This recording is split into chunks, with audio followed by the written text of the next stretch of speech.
Extremadura,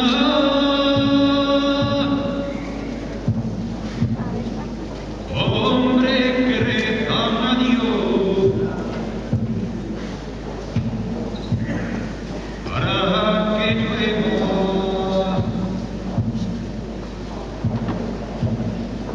pero ¿quién le asegura la cosecha?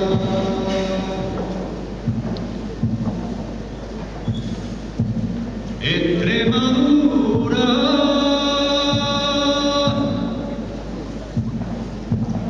soledad llena de espinas, sobre campos con veredas, porque se fueron los hombres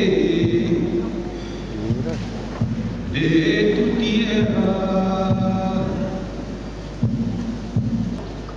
Recuerdo de un inmigrante, aquí en Guipúzcoa querida, tierra de gente amable, que con sus brazos abiertos acoge a todos los emigrantes. Eres chiquita y bonita, eres de lo más elegante, con tu concha y con tu isla, de Guipúzcoa eres la más grande. Aquí la gente es muy buena y tiene gran corazón. Cuando te ven solo y triste, te acogen con gran amor.